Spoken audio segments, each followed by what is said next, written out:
of the border right now is a response. Air defense systems in action to stop the Iranian incoming fire and to stop Hezbollah. So this is a massive campaign, a massive amount of air defenses. Lester, what Iran has just done in the last few minutes is an extraordinarily risky move. Many people believe that Iran felt that it had no choice but to launch ballistic missiles or to launch some sort of attack against Israel because Iran has been in such a weak position recently. Iran projects power through its proxies. Iran's main proxies are Hamas in Gaza. Hamas in Gaza has been effectively dismantled, its military capacity destroyed. It is still launching a guerrilla campaign against Israeli soldiers. The cost to the people of Gaza has been tremendous. And its other main proxy, its much bigger, more powerful proxy, is here in Lebanon, Hezbollah, and it is being systematically dismantled by Israel. So Iran, many people said, while losing its proxies one after another, felt that it had to react. Otherwise, its other proxies, and it still has backers in Syria, in Iraq, and in Yemen, would think that Iran is a paper tiger, that its threats don't mean anything. But what we're seeing in Israel and in Lebanon is that at this stage, it seems that there has been a massive response, air defense response on both sides of the border to shut down Hezbollah, shut down that Iranian attack. We will see, perhaps in the coming minutes, if any of those ballistic missiles got through this incredible net and caused damage. But Richard, just as most people aren't necessarily familiar with ballistic missiles, each one is about the size of a passenger bus. All right, Richard, stand by there because I want to get a sense of what we're looking at now. We're seeing a picture on our screen from Tel Aviv. You are just over in Lebanon right now. Can you tell me, presumably the inbound missiles are coming from Iran. Are there Hezbollah missiles being fired from where you are? From where I am, we have mostly been seeing interceptions, high-level explosions, high-level interceptions. We have not heard any launches from this city. We are in southern Lebanon. This is the area that Israel is now trying to create as a buffer zone. This is the area where an Israeli ground offensive is underway, somewhat closer to the Israeli border than we are right now. But this is the Hezbollah stronghold that Israel is trying to dismantle. But from where we are, no, we have not heard any Hezbollah rocket or missile fire leaving from this area. Just these explosions at quite a high altitude, so high that we couldn't hear the impacts, couldn't hear the explosions, but we saw them exploding quite high above us, which is why I believe that this was a very sophisticated weapon system in action to try and stop both the Iranian system or Iranian missiles and anything else that may have been coming toward Israel from Lebanon. All right, Richard, I'm going to ask you to stand by. Let me go back to Raf Sanchez. Raf, explain where you are. You're still seeing that light show that you had described earlier? So, Lester, we are just south of the Lebanese border, and I can tell you the skies are once again inky black. We are no longer seeing either what we suspect were those Iranian missiles, nor Israeli Iron Dome interceptors in the skies. It did look from where we were that some of those missiles potentially either impacted in northern Israel or they intercepted and broke apart quite close to the ground. But at this time, the skies are dark. We are not seeing any sign of these missiles.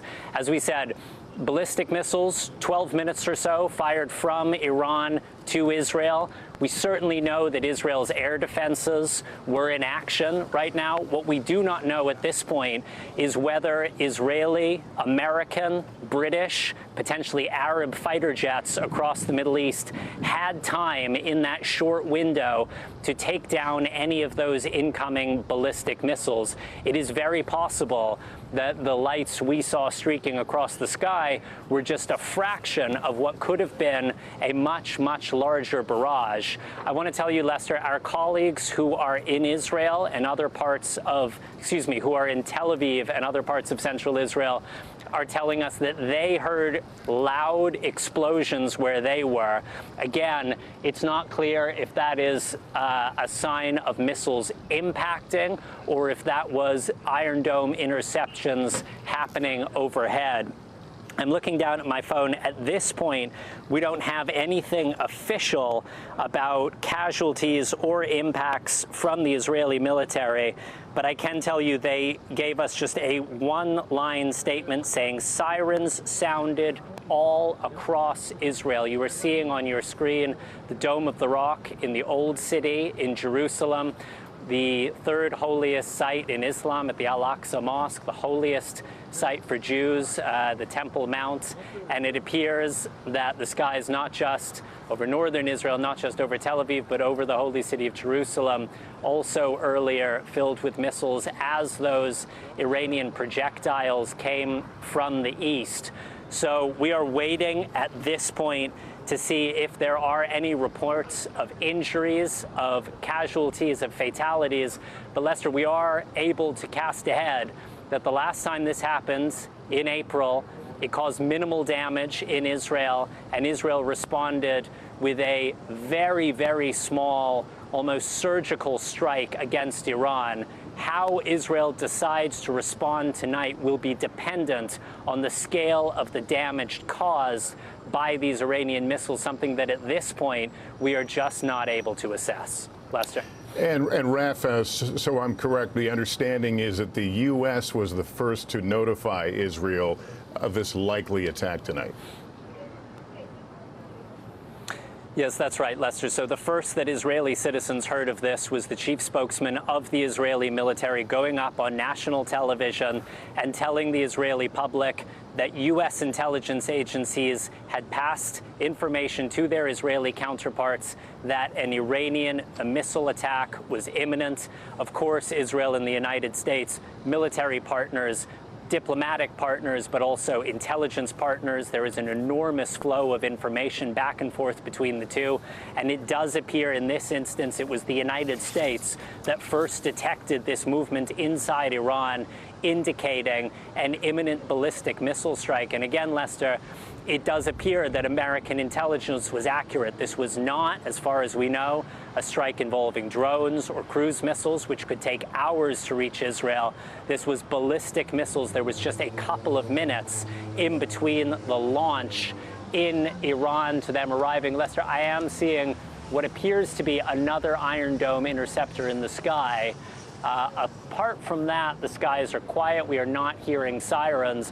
What is interesting, Lester, in this position, it looks like over Tel Aviv there are more interceptors in action. Now, that could be an indication of a second wave of Iranian missiles, or it could be just some that were further on behind. I can tell you, Lester, from where we are, just a couple of hundred meters from the Lebanese border, we have been hearing outgoing Israeli artillery rounds all evening as Israel fires into southern Lebanon at Hezbollah positions.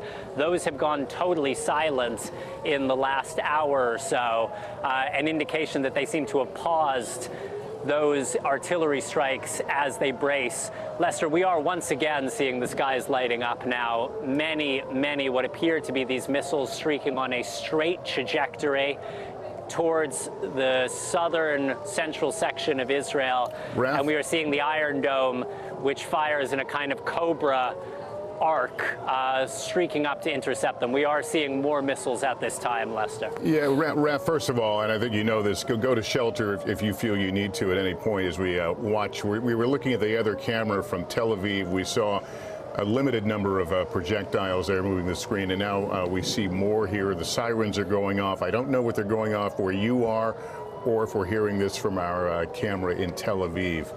But nonetheless, there appears to be a second round here with the Iron Dome rockets trying to engage. We should go back a year, October 7th, that attack staged from Gaza into Israel.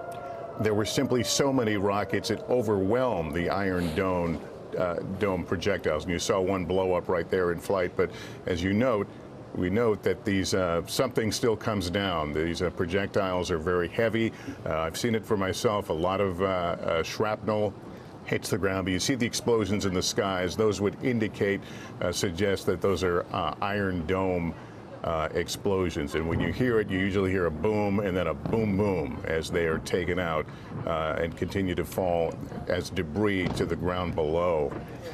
People in Israel have been bracing for this. Again, as Raf has been reporting, the U.S.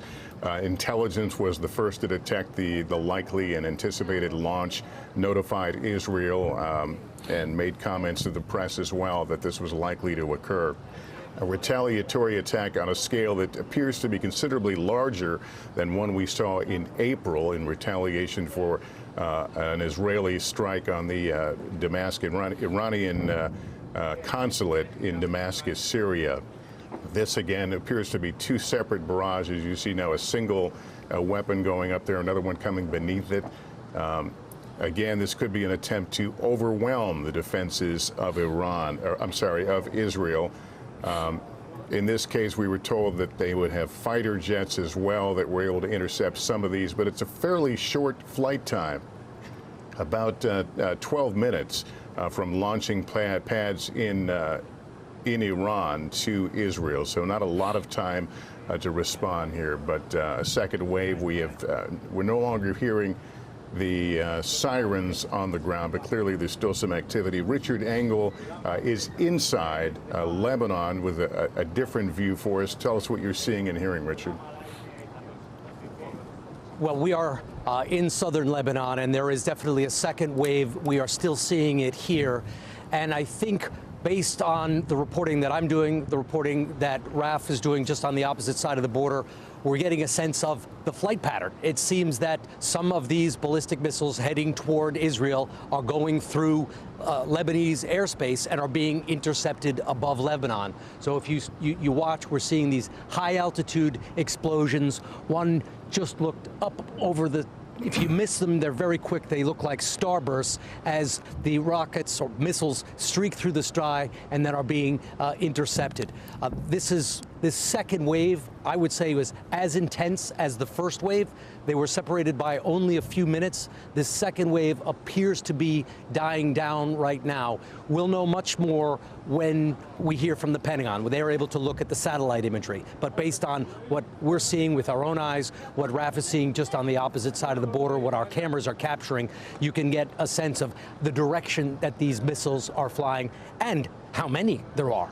If these are all indeed ballistic missiles, this is a much greater attack than we saw in April, a much larger scale. But so far, it seems that the U.S., Israeli, whoever else might be involved in defending the skies over these two countries seem to be very effective, because for almost every streak that we see coming in one direction, there is another air defense system penetrating it and blowing it up. Lester, these are extraordinary times, and I can't stress that there could be enormous consequences for Iran, enormous consequences for the entire region based on what is happening here, even if these missiles don't get through and cause significant damage in Israel. And you can see another one burning and streaking through the sky right there.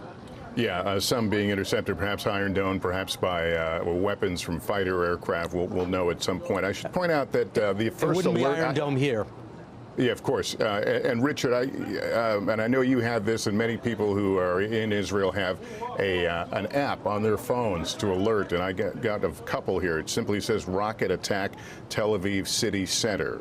We got that before that initial wave, and then the sirens went off. But this is a country, of course, that is always on edge to a certain extent for the threats from its neighbors, and in this case, people brace for this retaliatory attack, again coming in multiple waves tonight and far larger than what we witnessed in April. I want to go to our Pentagon correspondent, Courtney Kube. Courtney, as we pointed out, the U.S. was aware, intelligence had pointed to the fact there would be an attack tonight. Why did the U.S. want to go out and release that ahead of this? So it could have been as a potential deterrent. We've seen the U.S. do that in the past, where they put out intelligence, they'll declassify it so that they can potentially deter an action coming. We specifically saw that in Ukraine. Well, it doesn't appear, if that was the motivation here, Lester, it doesn't appear that that's worked.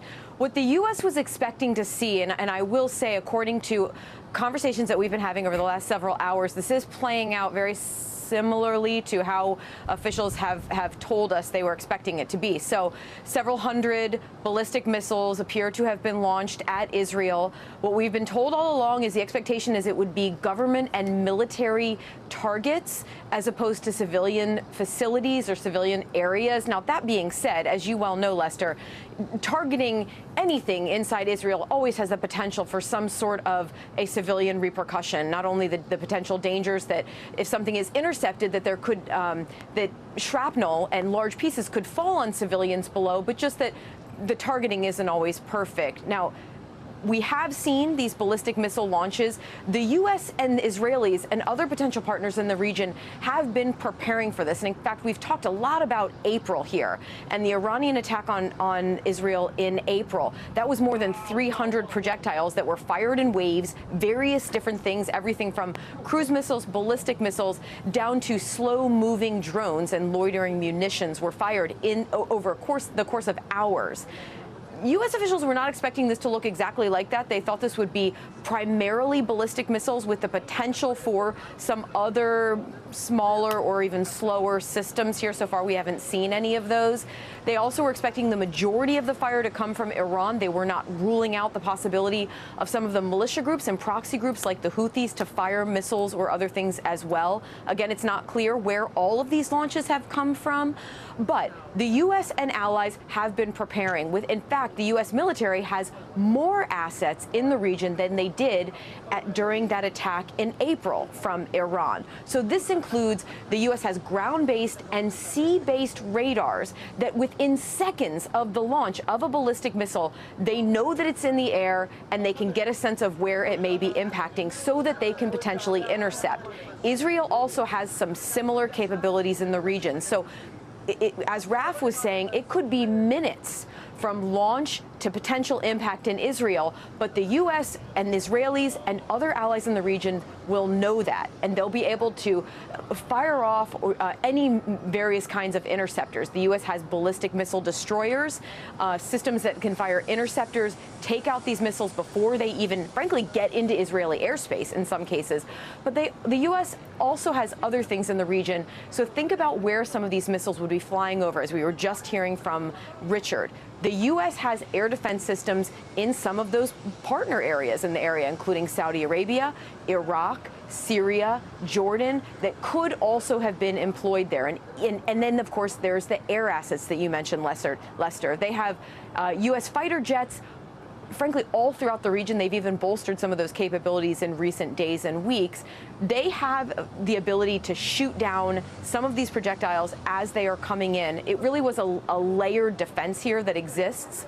But again, we're still waiting for any kind of a battle damage assessment, any sense of how many may have been fired here, whether any were able to actually impact in Israel, and how much the U.S. and allies were able to shoot down and with what assets. But again, looking back to April, the U.S. has only bolstered their capabilities that we saw back then, Lester. Yeah, and Courtney, on that point, does the U.S. leave on the table the possibility of launching its own retaliatory attack directly on Iran, or is that off the table? Nothing is off the table here, but I think, again, looking back to April, Israel was the one who responded with strikes inside Iran, you'll recall. Just based off of the language that we've been hearing, not even just in the last hours, but over the last months, the U.S. is very quick to say that they will defend Israel.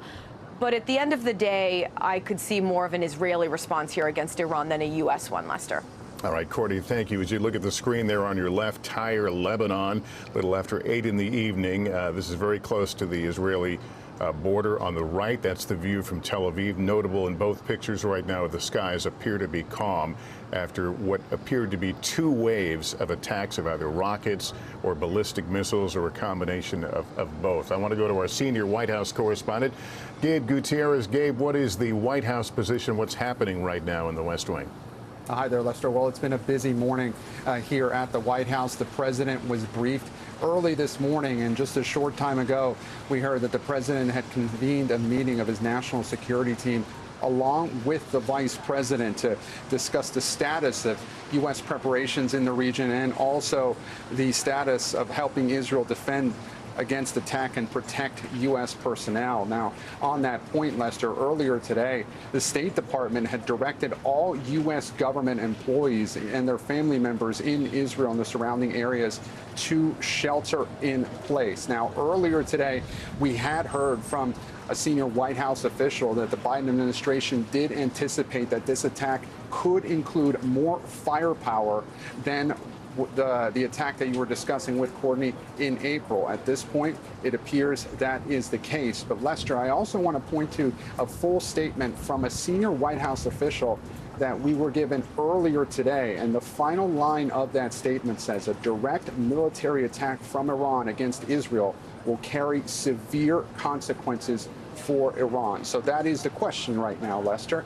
How will the U.S., if at all, respond to it? Or as Courtney was saying, if they'll allow Israel to primarily respond to this. But it's been a difficult tightrope to walk for the Biden administration over the last few weeks. The president has been asked repeatedly what his response is to the incursions by Israel into Lebanon. And he has repeatedly said that he would like to see a ceasefire here, while at the same time emphasizing the need for Israel to defend itself. So the White House walking a very tightrope here politically, Lester. All right, Gabe, thank you. What you're looking at was video taken a little bit ago of some of those rockets and/or ballistic missiles descending toward Israel. We saw a lot of explosions in the sky indicating they had been intercepted, but of course that doesn't stop debris and in some cases lethal debris from falling to the ground. And you can see one of the interceptors launching on the left there, trying to take out these missiles before they can do maximum damage. Let me bring in Meet the Press moderator Kristen Welker. Kristen, we've been talking from a military angle what the U.S. can do and what it might do, but this is also a political question. Can you talk about that for us? Well, Lester, think about the extent to which this may reshape the debate tonight between the vice presidential candidate, Senator J.D. Vance, and Governor Tim Walz. Foreign policy will now be in focus, and the crisis in the Middle East specifically. Former President Donald Trump already out with a statement saying, quote, the world is on fire and spiraling out of control. We have no leadership, no one running the country. That will clearly be a theme that we will hear from Senator J.D. Vance on the debate stage tonight when both candidates are pressed on what they would do in an administration to deal with what is unfolding right now. Here's the thing, though, Lester, it will put the Trump foreign policy in the Middle East in focus. It will put the Biden foreign policy in the Middle East in focus. Remember, under former President Donald Trump, he ripped up the Iran nuclear deal, said he would get a better deal. That never happened. U.S. officials now saying Iran is closer to developing a nuclear weapon in the wake of that. So all of this will be at play. And again, I think reshape the conversation, not just on the debate stage, Lester, but on the campaign trail as well. And think about how much foreign policy has really come into the spotlight in the wake of the October 7th attacks a year ago. So obviously, it will be yet again another flashpoint tonight, Lester. All right, Kristen Welker, thank you. Let me bring in our chief foreign correspondent, Richard Engel, once more from Tyre, Lebanon. Richard, I understand there's been some reaction, some statement from the Iranians. The Iranians have just issued a statement explaining why they launched this response. Iran, just a short while ago, said that this attack, which it launched at the heart of the enemy, was Iran's response to Israel's killing of the Hamas leader Ismail Haniyeh, who was killed, assassinated by Israel in Tehran, and that this was also the response to the Israel's, again, killing of the Hezbollah leader, Hassan Nasrallah, a few days ago, and another Iran Revolutionary Guard leader. So this, Iran says, is its combined response to the killing of several of its allied leaders, several leaders of Iranian proxies. So we're now seeing what Iran's justification for this attack was, and Iran said if Israel responds, it will face a crushing assault, a crushing defeat. So Iran is saying why it did it and threatening to respond with more attacks should Israel choose to respond. And I'm very confident that Israel will choose to respond to this. The only question is how severe that response will be. Richard, thank you. Two waves of inbound missiles and rockets that we've witnessed here this evening, broken up by about 5 or 6 minutes. This is the pictures from a bit earlier. We've been watching the skyline of Tel Aviv, also that view from where Richard is in Tyre, Lebanon, to see if this is the end of this attack and the defense. We don't know if there have been any casualties. We saw what appeared to be a number of these rockets or missiles make ground impact, or at least appear to make ground impact. Could be just they hit very low to the ground. But a number of them also appear to have been intercepted either by the Iron Dome, which is famously used by Israel, or fighter aircraft or other forms of interceptors used to defend Israel from this attack. It's hard to know exactly where these are landing. Let's go to Raf Sanchez right now. Raf, are you getting any word, any indication of casualties or what has been hit tonight? So, Lester, I've just been texting with the Israeli military spokesman. He is saying that there have been sirens going off basically all across this country, that nearly all 9 million people inside Green Line, Israel, have been told at various points to head to shelters. At this moment, there is no word on impacts or casualties. The Israeli military is advising the public that the explosions they've been hearing are either interceptions or the sounds of missiles hitting in the earth. So they seem to be, oh, Lester, there is an Iron Dome fairly close to us now. All right, Lester, that's the sirens. We're going to head to safety. All right. Go. Raf Sanchez, thank you very much. The sirens, this is the third time we have heard them sound tonight after what appear to be 2 waves of attacks. We can't see, I don't know if that camera can move, but we're watching right now. Clearly, Raf and his team heard the sirens, and they have a designated place to go to take shelter, as most people do in that part of the world. This picture right now appears quiet. I'm going to just pause and see if we can hear anything.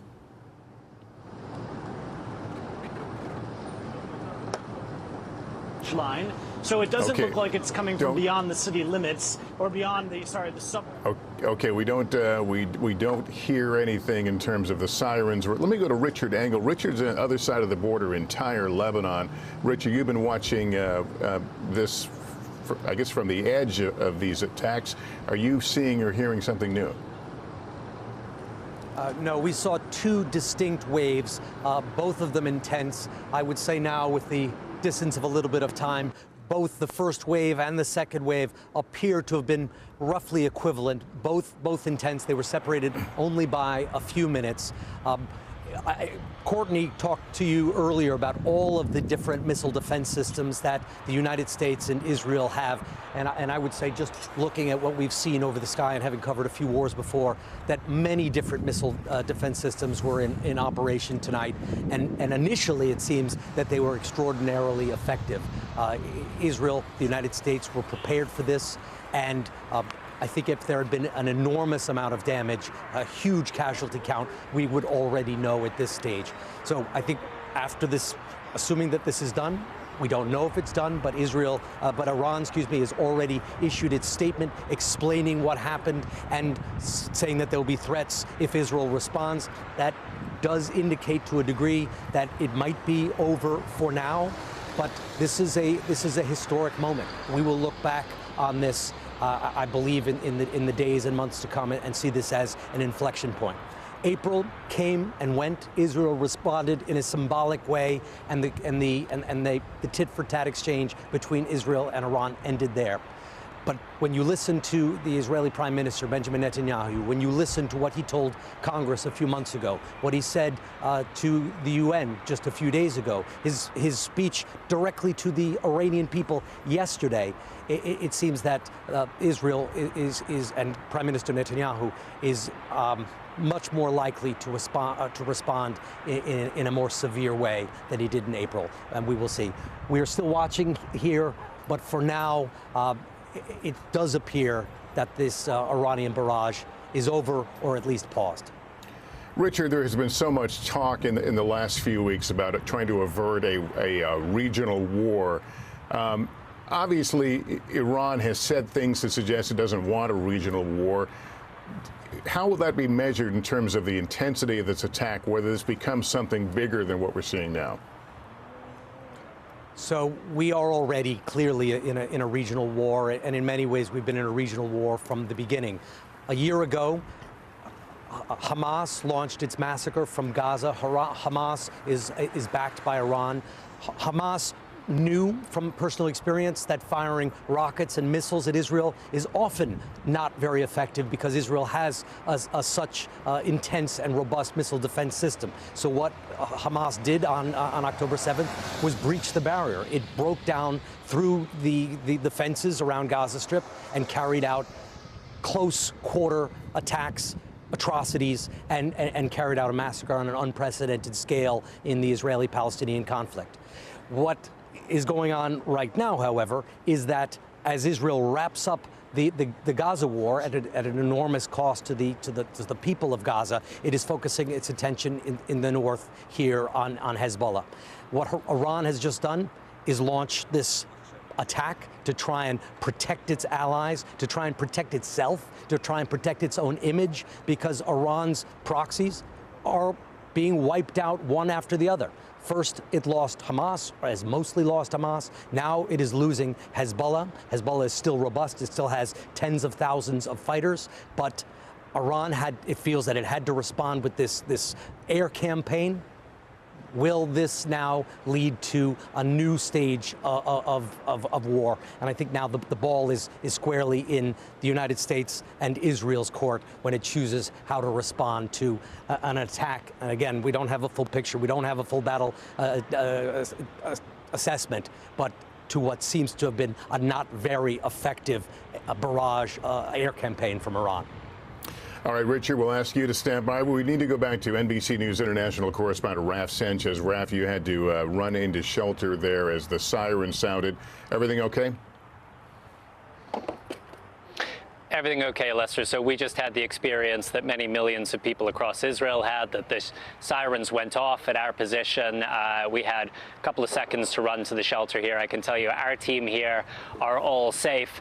Now, Lester, what was striking is we have been somewhat observers, bystanders almost, of this Iranian missile barrage as it had appeared to target central Israel. We've been looking south, watching the sky illuminated, and then just, a couple moments ago for the first time, an Iron Dome going off from just east of our position here near the Israel-Lebanon border. It went at a very sharp and low trajectory.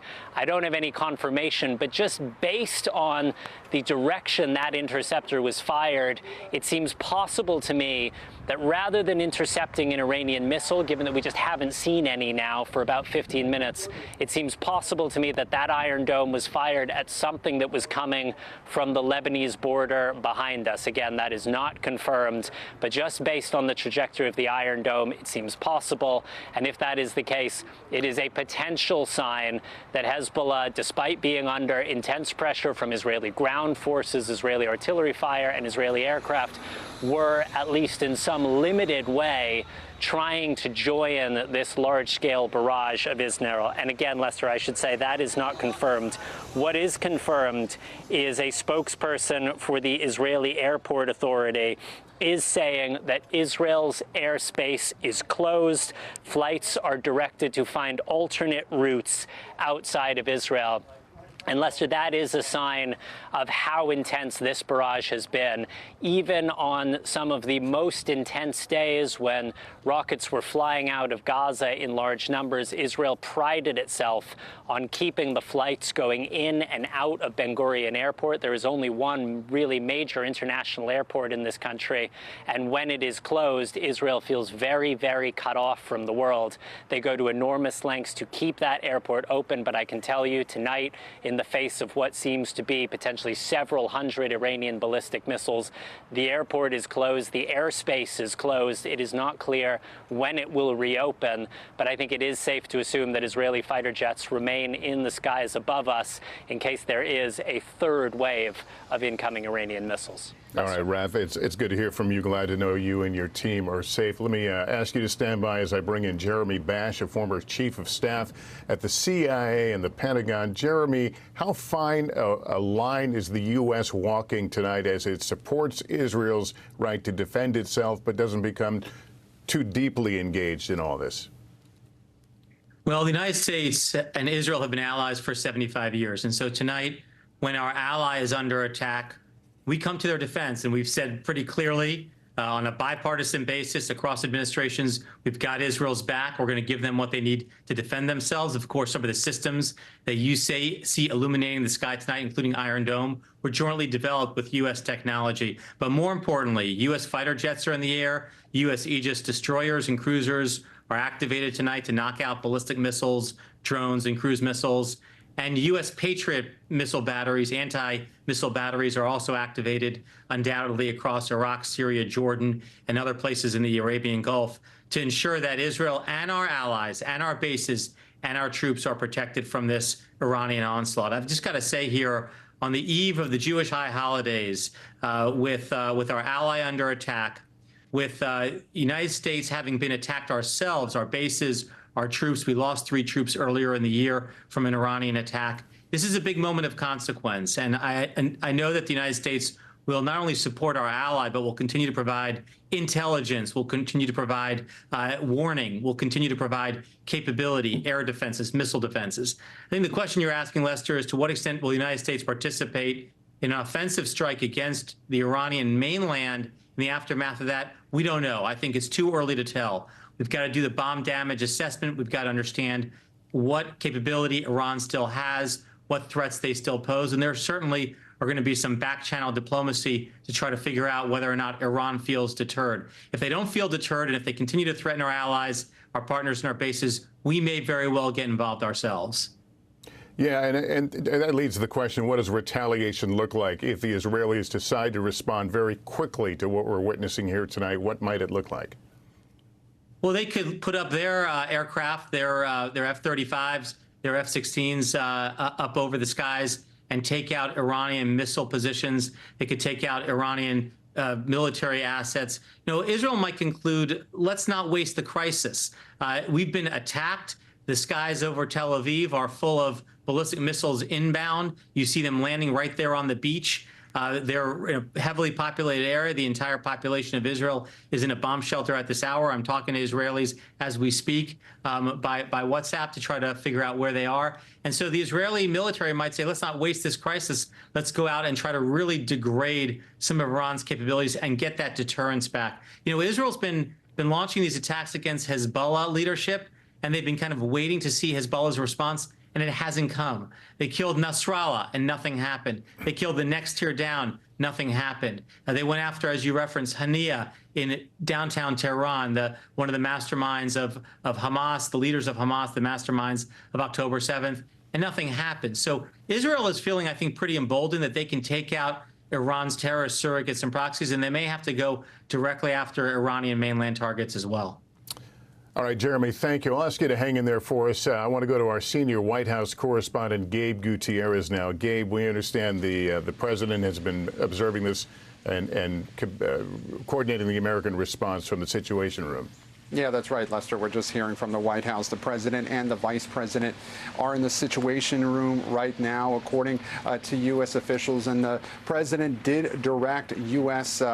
resources to aid Israel's defense against Iranian attacks and shoot down missiles targeting Israel. Now, Lester, we had earlier heard from U.S. officials and the president a short time ago that the U.S. did consider this a, quote, significant attack. And now, as we see it unfold, there are so many questions here with what happens next and what will be the U.S. response here. Now, Lester, let's take a big step back here. And if you can think, we are nearly a year to the one-year anniversary of October 7th. And it was the day after October 7th that President Biden first went before the cameras and warned other countries in that region, whether it be Iranian proxies or Iran, not to turn this into a wider war. war. And here we are nearly 1 year later, and these developments in the Middle East is something that President Biden and his administration truly did not want to see. And as I mentioned earlier, they continue to walk this very fine line of not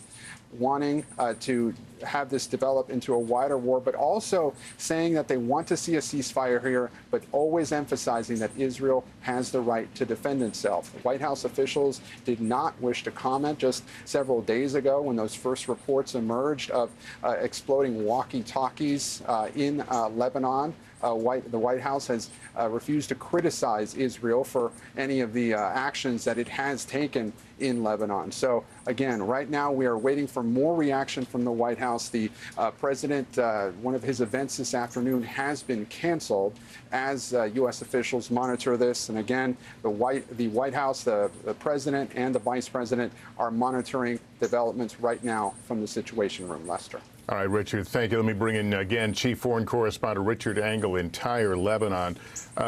Richard, we've been watching these attacks coming presumably from Iran. Have you seen anything outbound from Lebanon that could be indication that Hezbollah has joined this immediate fight? It is very possible. We haven't seen any launches from this area where we are specifically. Most of the interceptions we have seen have been at very high altitude, suggesting a ballistic missile. The reason a ballistic missile is called a ballistic missile is it flies at extraordinarily high altitudes and then follows a ballistic pattern and falls to the sky.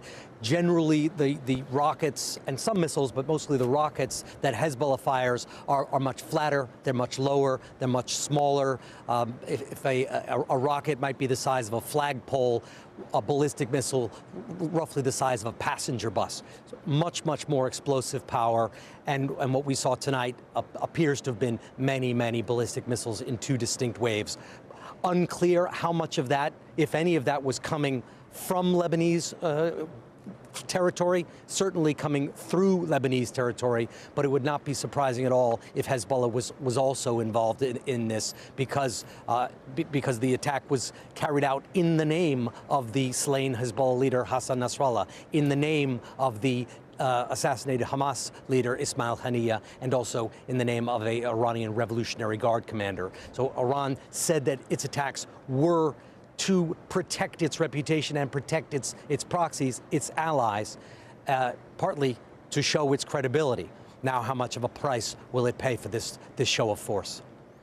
All right, Richard, we continue to scan the skies. We've seen two waves of attacks. We don't know that this is over, and no one does right now, in Israel, in a night in which they have seen a large-scale attack by Iranian forces coming in the form of ballistic missiles. As Richard described, these are heftier, larger, more lethal missiles, and perhaps some rockets. You see some of the blasts in the air that would indicate these particular weapons have been intercepted, but still coming down in pieces across many areas. It's hard to get a sense of the distance here or where these rockets are being intercepted from, whether these are landing on heavily populated areas.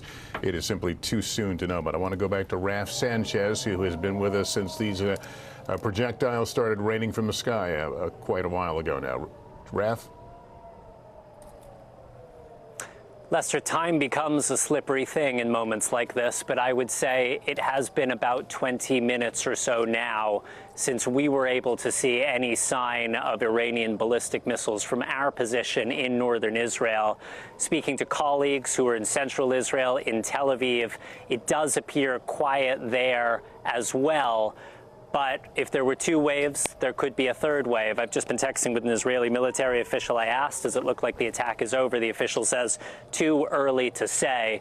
But we are expecting the chief spokesman for the Israeli military, Rear Admiral Daniel Hagari, to address the public potentially any minute now. That could be an indication that the Israeli military feels confident enough to give a new statement that they feel that this is over, but we will have to wait and see what they officially say at this point. I can tell you, Lester, this has certainly felt like a far, far more intense attack than the one we saw in April. Just the sheer volume of missiles. They arrived so quickly. They seem to have set off the sirens all across this country, and we simply do not know at this stage what proportion of them were intercepted by Israel's Iron Dome defenses, by its jets in the air, and by American warplanes. But Lester, this is certainly another historic night in a year of historic nights, and I think in the White House, across the Middle East, people will be holding their breath as Israel examines the scale of the damage. And then all eyes will be on Prime Minister Benjamin Netanyahu, his security cabinet, and the leadership of the Israeli military as they decide how, when, and at what scale to respond. Lester. Okay, Raf, thank you. Let's bring in Meet the Press moderator, Kristen Welker. Kristen, what kind of reaction is eliciting now at the Capitol? We are starting to get reaction from lawmakers, Lester. Let me share a little bit of it with you. Senator Marco Rubio saying large-scale, not symbolic missile attack from Iranian regime against Israel. A large-scale Israeli retaliatory response inside Iran is certain to follow. That's significant because Senator Rubio is essentially making the point, and Courtney spoke to this earlier, that he believes that any response should come from Israel.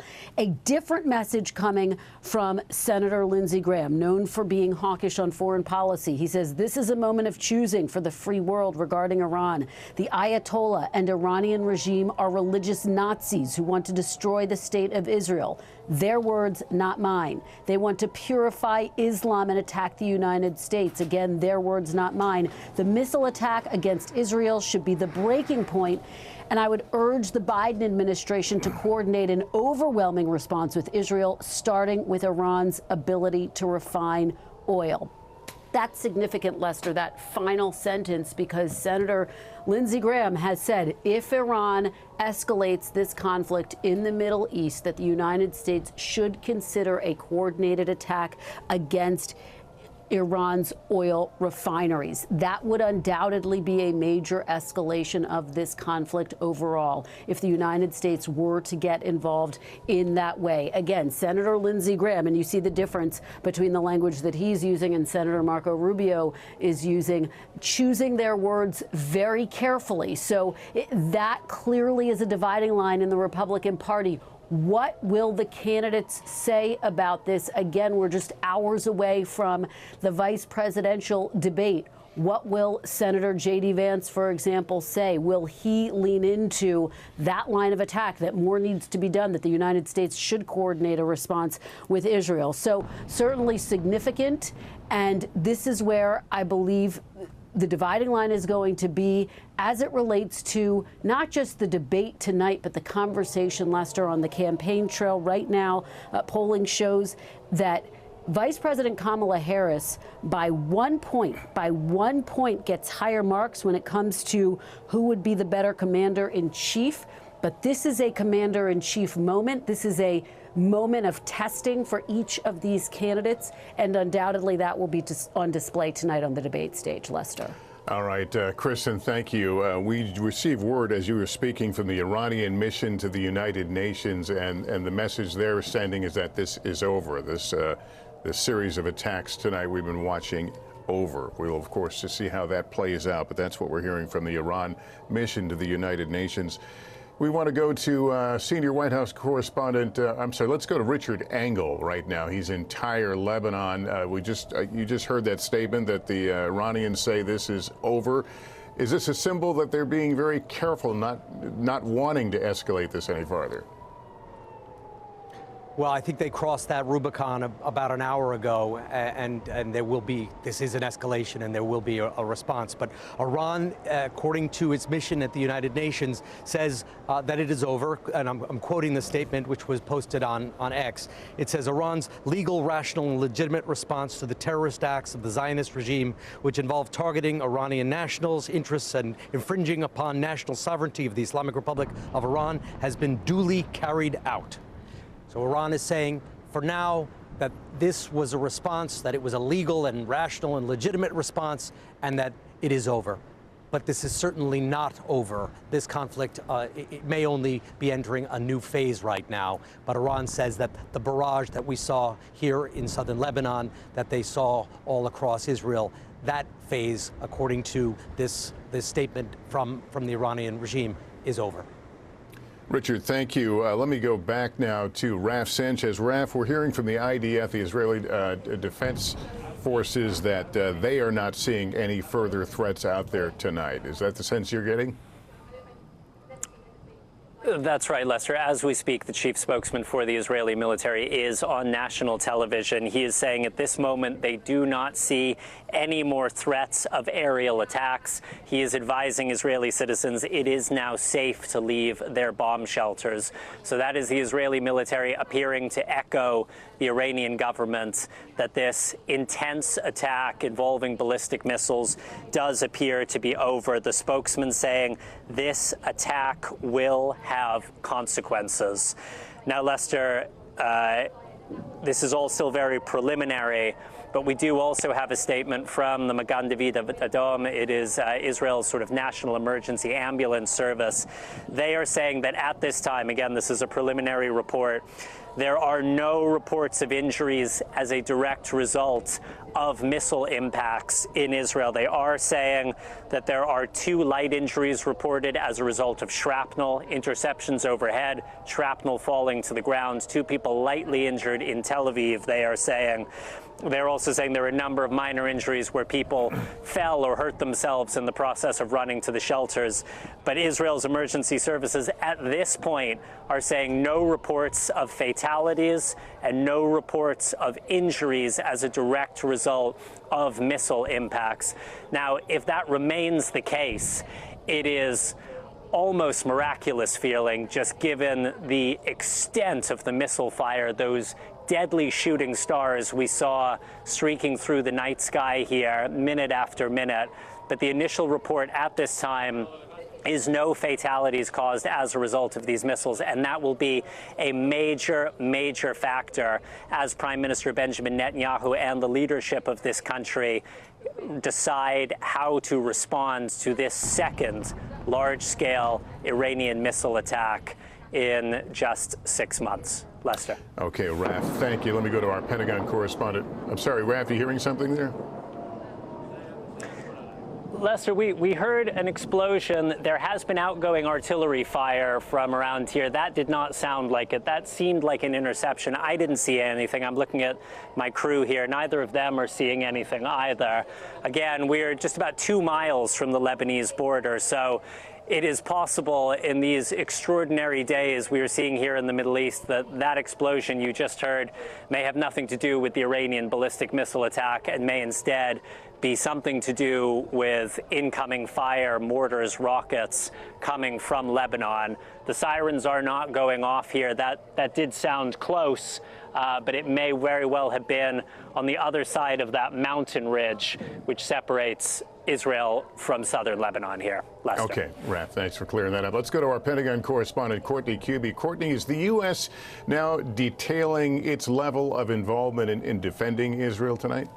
So we don't have specifics yet. We know what's there that the U.S. military could have used to help, but we do know now, according to a defense official, that the U.S. military did help with the intercept of some of these projectiles that we're seeing that came in over Israel tonight. Now, among the ways that the U.S. could have helped would be, number one, detecting those missiles. Remember, the U.S. has sea and land-based radars throughout the region that can detect a ballistic missile launch within seconds, and then they even have systems that can help determine where that missile is coming, the apogee, the trajectory, that they can help to intercept it. Israel has some of those capabilities as well, but the U.S. would likely have helped with that, the detection of the missiles, and then in the shooting down, the U.S. has, again, both land and sea-based assets. So we're talking about ballistic missile destroyers in the region that have the ability to intercept a missile as it's coming in. They also have air defense systems that are land-based, like the Patriot system, also in the region. And then, of course, they would have their air systems. So they would have jets that would have the ability to fly in the region. The U.S. has known for hours that this was possible. These strikes were possible to happen, and they had a decent sense of the potential time frame as well.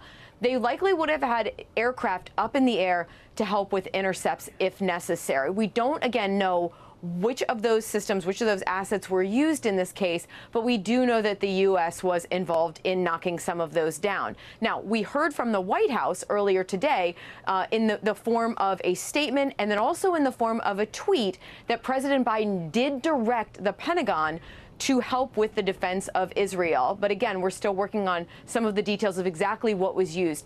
Back in April, you'll recall, Lester, more than 300 projectiles fired from Iran towards Israel. The U.S. was involved in knocking down many of those projectiles at that time. And now the U.S. only has more assets in the region able to do that, Lester. All right, Courtney, thanks very much again. We have seen nothing further in terms of missiles or rockets being aimed toward Israel. Both sides, Iran, Israel, saying that they're not seeing anything further. Iran saying that it has concluded its attacks tonight. That word coming short time ago from their UN mission here in New York. Let me bring in Jeremy Bash now, a former chief of staff at the CIA and the Pentagon. Give us the 35,000-foot view now of where this is going. Well, probably about 150 ballistic missiles fired on Israel. As you saw, several of them got through over the skies of Tel Aviv, and Israel's air defense's Iron Dome had to be put in action to knock out some of those missiles. We don't have any reports of fatalities or serious casualties on the ground. There was a terrorist attack in the southern part of Tel Aviv in Jaffa earlier tonight. There's several dead reported from Israeli police. Israelis have spent the evening in bomb shelters. And of course, there continues to be other fire from Houthis, from Hezbollah. And so this feels, Lester, like a very serious, significant attack against Israel by Iran and its surrogates and proxies. Now, again, Israel has some decision space here. If there were no serious fatalities or casualties, it can kind of measure its response if it chooses to, or it could maybe determine that it doesn't want to waste the crisis and actually launch a much more significant strike on Iran's mainland. The U.S. participated, probably with another coalition, as we saw in April, in the air defense of Israel, using probably F-16s, F-15s, our Aegis ballistic missile defense systems, and our Patriot missile defense systems in the region. That's a show of force to Iran that the United States is going to continue to have Israel's back. So again, this war is expanding because Iran has wanted to expand. They've wanted to open a northern front against Israel. They've unleashed Hezbollah. You've seen Israel's response. And now this is the second time in several months that Iran has launched missile attacks against our ally Israel. All right, Jeremy, thanks very much. And again, as was reported here, at least Israeli officials saying there have been no serious injuries related to anything that's occurred tonight in terms of this attack from Iran. However, Raf Sanchez, let me turn back to you. We understand there was violence that may or may not be linked to all this in Tel Aviv tonight. Yeah, Lester. So in those anxious hours before the Israeli military, after the Israeli military spokesman told the public here that an attack was imminent, and before the attack actually got underway, there was a shooting in the Jaffa area that's south of downtown Tel Aviv. And Israeli police are saying at least 4 civilians were killed by at least 2 gunmen who appear to have opened fire on the light rail in southern Tel Aviv. Now, U.S. officials are saying the overall death toll may be higher still, may be closer to 8 or 9. But while it appears, according to the Israeli military, that no one was killed as a result of these Iranian missile attacks, it appears that there are at least 4 people killed in this shooting attack.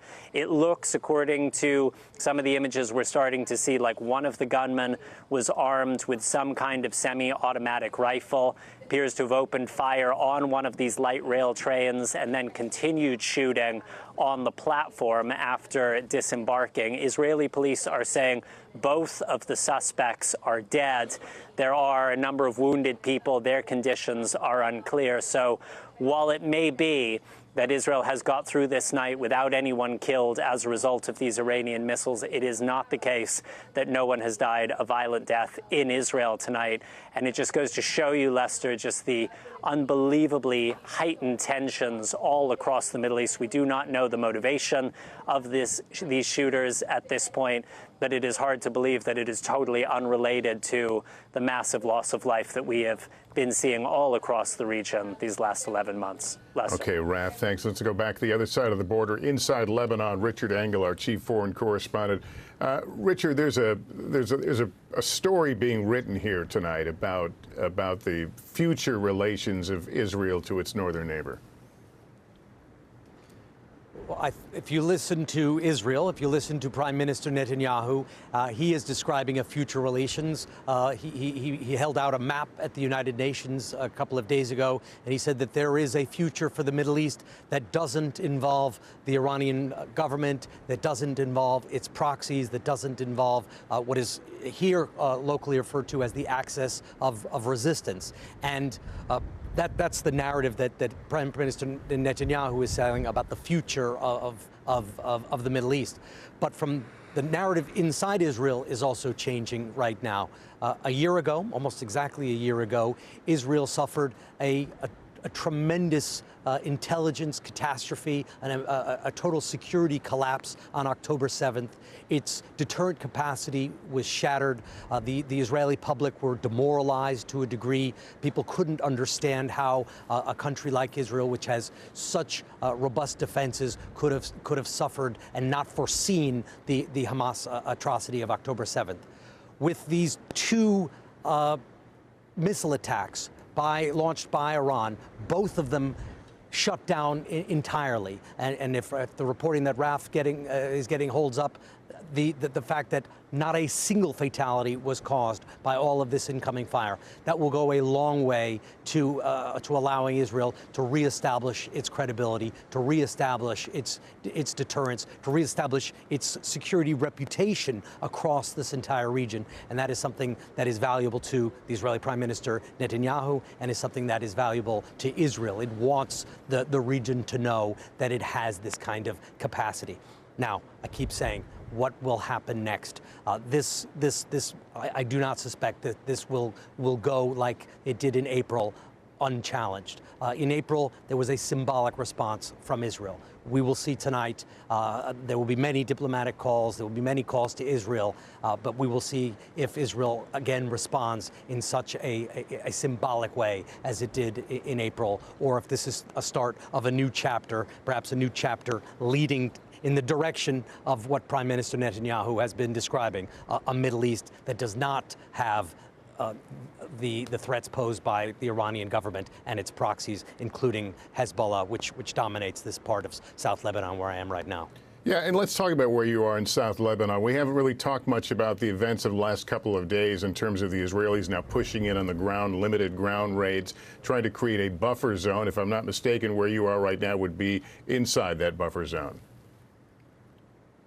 Yes, it would be. So what Israel has been doing, and it is all connected, it is all part of this project to defang Iran, to defang its proxies, first by going after Hamas in Gaza, the people of Gaza paying an enormous price because, unlike Lebanon, Gaza is closed off. So the civilians in there had no ability to evacuate.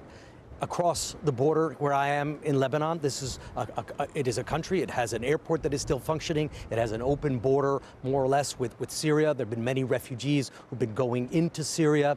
But what Israel has declared is it wants to eliminate Hezbollah, at least from southern Lebanon, to push Hezbollah back from the Israeli border to the Litani River. We are just south of the Litani River, so yes, we're in that area that would be the buffer zone.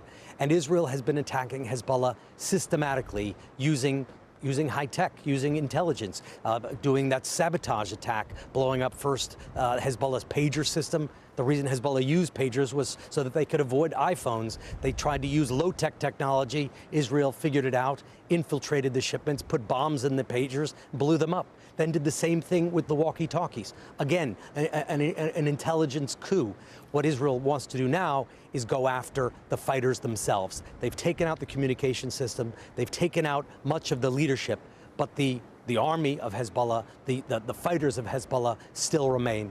Israel pushed into southern Lebanon yesterday, just a few hundred, staying quite close to the border. But for now, it doesn't seem that Hezbollah has engaged. Hezbollah didn't want to confront Israeli troops head on, perhaps trying to save their numbers, perhaps now feeling a leadership crisis. They didn't take the bait of going after Israel when Israel is going in with so much force. They're holding back, at least for now, on the ground here.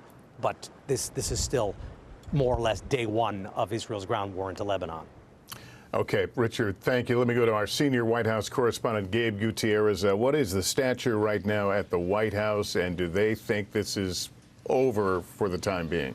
Well, we don't have any immediate reaction in the last few minutes, Lester, to these recent developments and the comments from Iran. But what we can tell you, as we reported earlier, the president and the vice president were in the Situation Room as of just a short time ago, monitoring these developments. And Lester, this is a huge test of President Biden's foreign policy. A lot of questions will be raised about how much leverage the president has over Israel, and that's been discussed over the last few months. Now, the Biden administration has repeatedly said that because of President Biden and his discussions with Prime Minister Netanyahu, that civilian casualties have been limited down in Gaza. It will be a very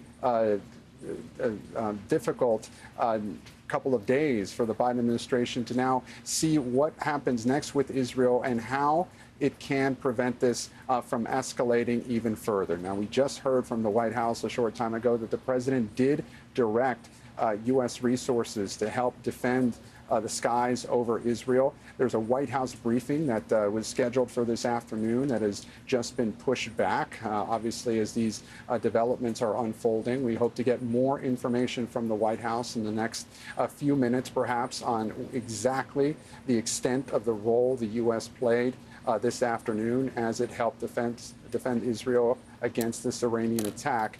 And again, Lester, as far as we know, the president and the vice president with their national security team are continuing to monitor this from the Situation Room. As Kristen mentioned earlier, Lester, this is sure to become a major issue in the campaign. Just a few moments ago, we have had former President Trump weigh in on all this, saying, quote, "This war was totally preventable. It should never have happened." So again, something that was sure to be a focus tonight during the vice presidential debate, Lester. All right, let's go right to Meet the Press moderator, Kristen Welker, for more on that. Kristen, we are going to see this debate tonight. Was foreign policy prior to this going to be a big part of it, you suspect? Lester, I think that foreign policy would have been a significant part of the debate, even if this hadn't happened, simply because the Middle East has been in this state, quite frankly, for days, waiting to see if Iran would retaliate. And now here we are with this escalation.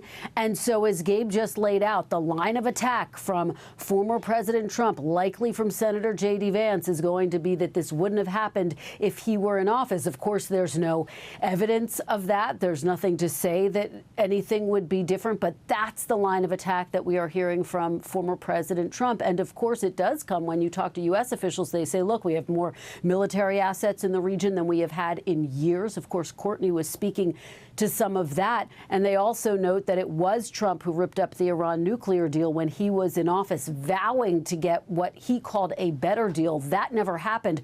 So there are going to be questions for both of these candidates. And of course, J.D. Vance, Governor Walz will be making the case tonight for each of the candidates at the top of the ticket.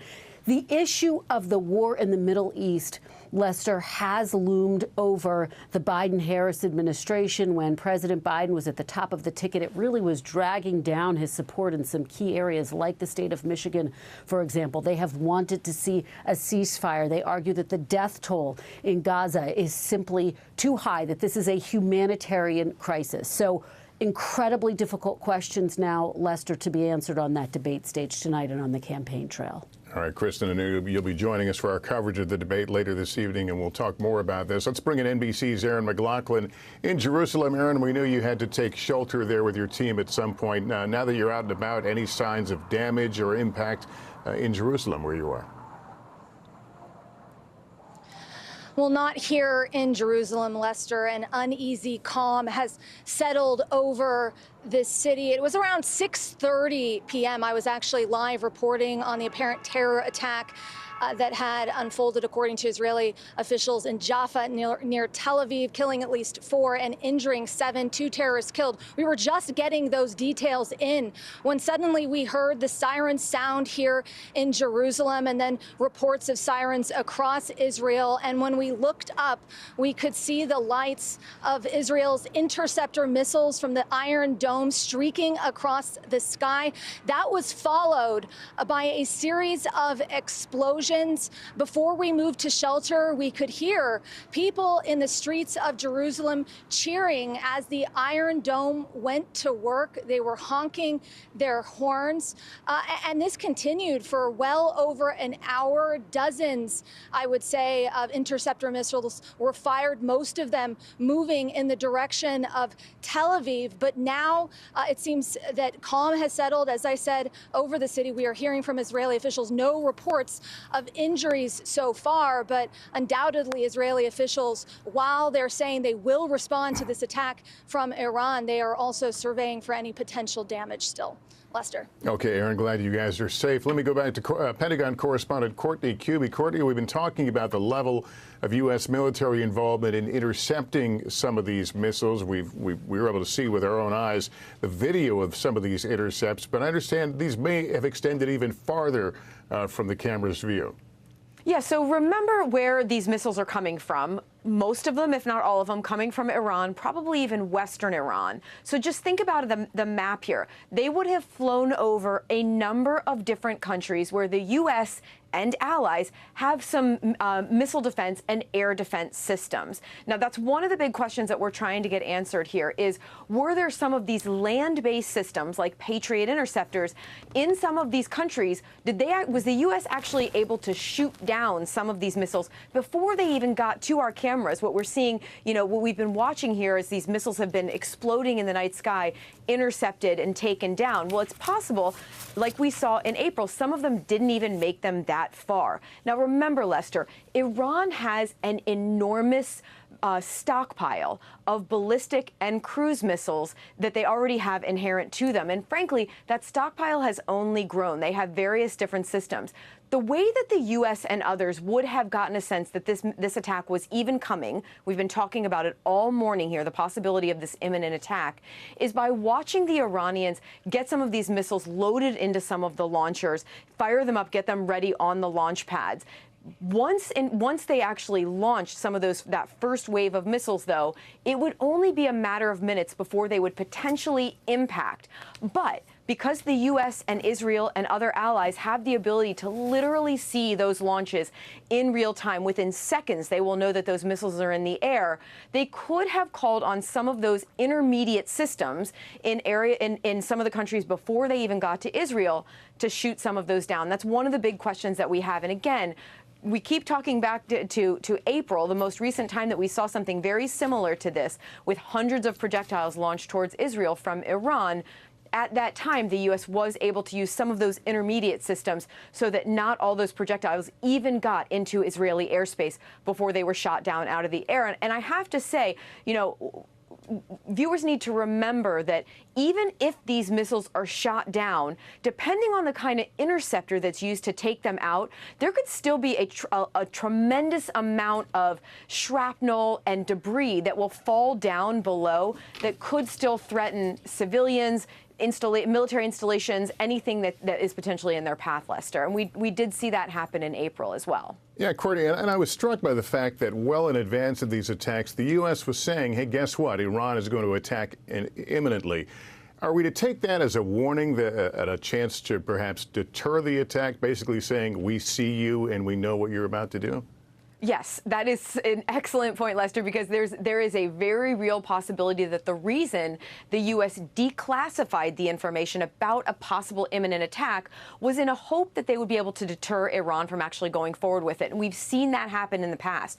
You'll remember that before Russia's invasion of Ukraine, there was a tremendous amount of information that was declassified in the hopes that Russia wouldn't go forward with their invasion. Of course, they did. And we can see in this case, Iran still moved forward with their attack on Israel. Now, whether the declassification and providing this information by U.S. officials earlier today, that may have had some impact on second and third order attacks. We just don't know that yet. But as of now, it didn't deter what we saw here at least happen tonight, which was dozens and dozens of ballistic missiles were fired at Israel from Iran.